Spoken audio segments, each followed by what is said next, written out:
Late Night Show with Stephen Colbert was cancelled just 2 days after he criticised the network that owns his television show for settling a lawsuit with Donald Trump over a 60 Minutes episode that he says was maliciously edited. While I was on vacation, my parent corporation, Paramount, paid Donald Trump a $16 million settlement over his 60 Minutes lawsuit. As someone who has always been a proud employee of this network, I am offended.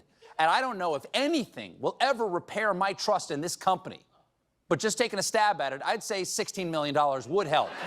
Colbert then goes on to explain that even though Paramount could almost certainly defeat Donald Trump's lawsuit, that they still have to keep him happy because they are organizing a very big upcoming merger with another massive company that would require the president's approval. Colbert then says that this settlement, the $16 million that they sent the president to drop the lawsuit that they probably could have won, he describes it as nothing more than a big, fat bribe. 2 days later, Colbert was cancelled. Before we start the show, I want to let you know something that I found out just last night. Next year will be our last season. The network will be ending The Late Show in May. After Stephen Colbert dropped the news that he was being cancelled 2 days after criticizing the parent company for settling a lawsuit with Donald Trump, the president released a truth, a tweet, a truth. He truthed this. Absolutely love that Colbert got fired. His talent was even less than his ratings. Would an untalented man be able to compose the following satirical witticism? Go yourself. CBS, who cancelled Colbert's show, have come out and said that it had absolutely nothing to do with any political administration or any incredibly business vital political merger that would require the president's personal approval from. It actually had everything to do with declining income, ratings, which doesn't really make sense because Stephen Colbert, of all of the Tonight Shows, was the highest rated one and, even more importantly, was the only host with a TV show that was actually growing its audience. Every single other show was shrinking. Stephen Colbert was growing. Now, look, it's pretty hard to look at this as anything other than a giant mega corporation trying to please the president, but also it's pretty hard to look at this and not also think that, yeah, Tonight Shows, no one's really watching them. And they are unbelievably expensive to create. Stephen Colbert's show costs $100 million a year to make, and it loses $40 million a year. Now, you can make an argument that with Stephen Colbert being the only TV host that was growing, they could continue to see that as an investment. But if you're spending $100 million a year on something and losing 60% of it, you're probably going to want to see a return on investment. And if it looks like the TV show is threatening a much more important financial venture, you got to cancel it. I'm not saying that's right, but it certainly looks like that's what's happened. God, I wish I had $100 million a year to lose. Wouldn't that be great? $100 million budget just to shoot into the sun so I can play dress up and call the president a dickhead? That'd be fun.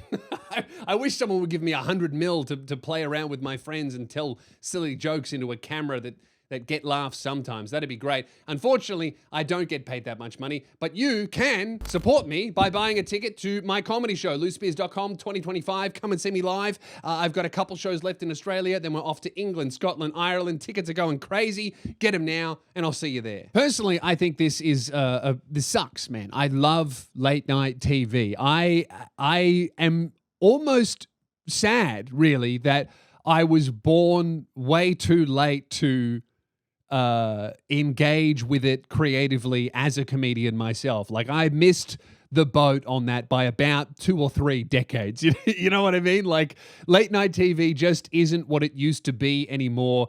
The audience has moved on. The world has moved on.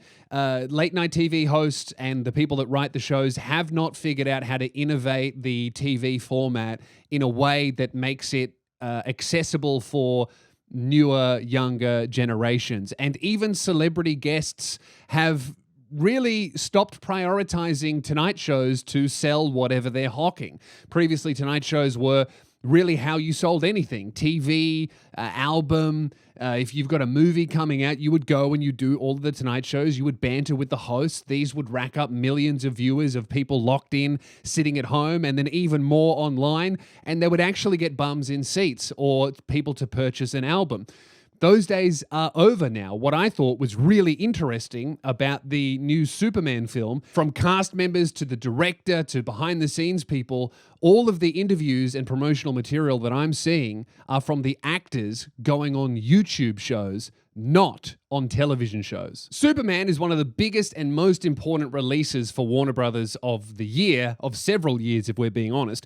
So where the main star, the guy who plays Superman, goes to do interviews would be very, very important. And David Corenswet has just been appearing on YouTube shows. He's done Brittany Broski, he's done GQ, he's done Vanity Fair's Lie Detector. These are all YouTube shows, and these all have millions of views. You then scroll down and you see that he did appear on a Tonight Show. He appeared on Jimmy Fallon.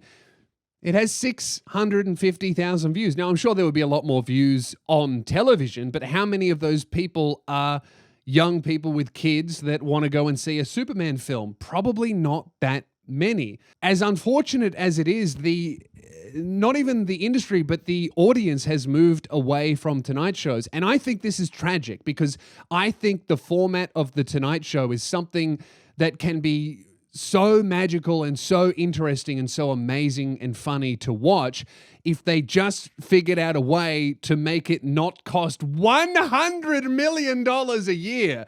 Now, when I read that it cost $100 million a year, I thought, how the fuck could they possibly spend that much money a year on a show? So I looked it up, and I don't know how you could make it much cheaper. Every Tonight Show employs hundreds of people: writers, segment producers, directors, editors, lighting, audio, makeup, wardrobe, legal, research, talent bookers, union crews, stage hands. The entire show is filmed in a live theater that the production company has to maintain all year. They shoot 5 episodes a week. Well, they used to. To cut costs, they dropped it down to 4. It still cost $100 million a year. They also have all of the studio costs, the cameras, this and that, music and licensing for songs, for trailers. They need to pay writers for sketches, guests. Travel fees are enormous. They need a huge writing team. Everyone is unionized, so it's got to go through the WGA. Sketches require props and costumes and special effects. They got to fly in and accommodate guests. There is so much stuff, and that doesn't even take into account all of the behind the scenes people, HR, management, the cleaners. Like, all of these costs just add and add and add and add and balloon and balloon and balloon.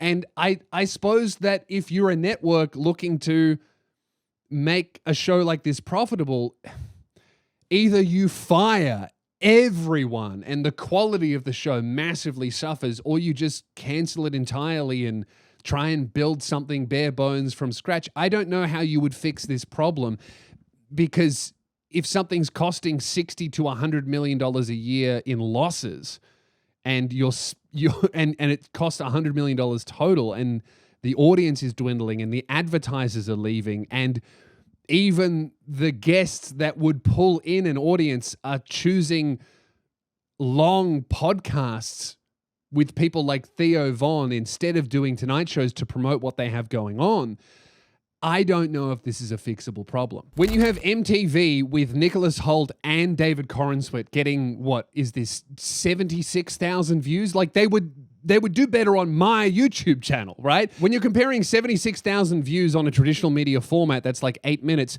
with a 2.5-hour podcast with a stand-up comedian, Rick Glassman, that has almost 300,000 views, that's actually what gets people out of their homes to buy tickets, is 2.5 hours with an actor, not 5 minutes where they say a couple of pre-written gags and the host pretends to laugh. The Tonight Show format, I think it can work. I want it to work. I would love to figure out a way to make it work. I like what John Oliver is doing. He kind of changed the format a lot, but it's a symptom of where eyeballs are going, you know? I think that almost certainly Stephen Colbert's show was cancelled for political reasons that have to do with impressing Donald Trump so that this merger can get pushed through.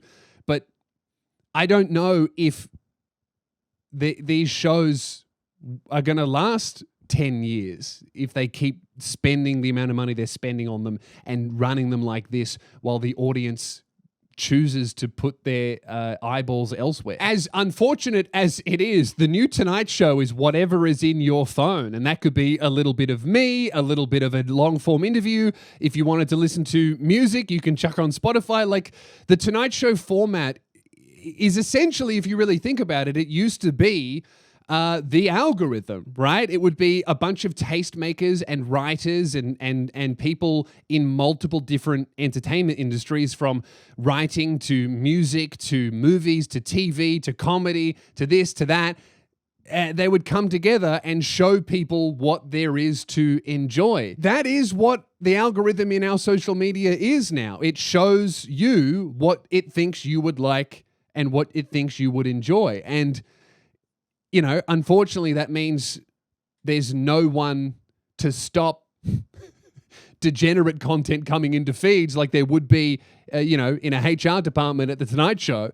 But that's, I think, the biggest obstacle to Tonight Shows is that essentially their function has been replaced by algorithms that aggregate content better than any team of industry professionals possibly could, because the content is being aggregated personally at an individual level, whereas they are trying to appeal to as broad an audience as possible, people who are sat in front of televisions. Another massive issue that Tonight Shows have yet to overcome is that they're really difficult to watch. Like, I don't know if it's any easier in America. I'm an Australian, right? But I had a look at how to watch the Stephen Colbert Show. If I just type it into my browser right now, I can't figure it out. So if I type in right now, Stephen Colbert, The Tonight Show, and I scroll down, I come up with a bunch of videos, a bunch of news articles. I can't watch it in full on YouTube. I just have clips here.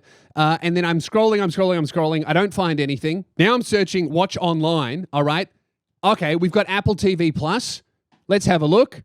Sorry, this is not available in your region or on this device. Okay, well, let's have a look on Paramount Plus. Open it up on Paramount Plus, and you're hit with a 404 page not found, because as an Australian, I am not allowed to watch the Stephen Colbert Show legally, from what I've seen, at least from my, 5 minutes on Google, which is way more time than any normal person would ever spend trying to figure out how to try a television show for the first time. I think a huge problem with all these Tonight Shows and a lot of entertainment in general that's on traditional media is that, fuck man, it is so hard to watch it legally. Like, this is why people pirate. This is why people don't tune in, because it's a hassle to watch. Why would I do that when I can just jump on YouTube and watch an hour and a half long podcast with one of the guests from your show that I find interesting? I don't have to go through all of this hassle of figuring out how to watch a $100 million a year television show. If you're spending that much money on it, surely you would want to make it easy for the audience to discover it. I really like Stephen Colbert, and I think that what sucks about this Tonight Show being cancelled is that all of his staff will suffer because a lot of people are going to lose their job. But truly, this is probably the best thing that could happen to Stephen Colbert's career, because now he can just make an internet show. I think that Conan, after he lost his Tonight Show, or he walked away from it, has created something phenomenal and way more culturally relevant, and has connected with his audience on a much more intimate level by doing his show online through his Conan-owned network that he actually owns. His staff that he was able to take with him are making more money, and his audience is much more happy as well. I think Stephen Colbert is immensely talented. I love the Colbert Report. And I think that whatever he makes online will be so much better. So I think he's going to be fine. I don't know if late night television is going to be fine. If I was all of the other Jimmys and Johns that are running these Tonight Shows, I would be shitting my pants, because the highest rating show of your genre just got cancelled by the network and is not being brought back. So I imagine all of the other networks are going to weigh up whether or not this is a good decision that CBS has made. I think they're all going to watch and see, can CBS replace Colbert's show with something more profitable? And if they can, I don't see why the other networks wouldn't follow suit, because unfortunately, as much as we would like them to, as artists, we would love the powers that be, the executives, the private equity holders that own all of these networks. We would love them to care about the art form and care about speaking truth to power and holding the powers that be accountable through comedy and telling jokes and poking at the king. We would love for them to care about that. But they don't. They care about money, they care about profits and numbers. And if the Tonight Show genre can't pull that in, we're going to lose them all. And I think that's a terrible thing. But maybe also it could be a beautiful thing, because all of these hosts and all of these talented people can figure out a way to make that format work online in a way that so far nobody has. So I don't know. I think that, in summation, this is obviously a political move made by CBS to appease the president. But also, it was probably a long time coming too, because there's only so long you can lose $40 million a year before the boss goes, all right, we got to call this. This can't happen. What do you think? Is this good? Is this bad? I think it's bad, but I think it was inevitable. And that sucks. What's the solution? Post shit online that you actually get to own, that you're in control of. That's what I'm doing here. If you like that, like, subscribe, and I'll see you at a show sometime. God, I wish I had $100 million a year to lose. Wouldn't that be great? $100 million budget just to shoot into the sun so I can play dress up and call the president a dickhead. That'd be fun. I wish someone would give me $100 million to play around with my friends and tell silly jokes into a camera that get laughs sometimes. That'd be great. Unfortunately, I don't get paid that much money, but you can support me by buying a ticket to my comedy show, loosespears.com 2025. Come and see me live. I've got a couple shows left in Australia. Then we're off to England, Scotland, Ireland. Tickets are going crazy. Get them now, and I'll see you there.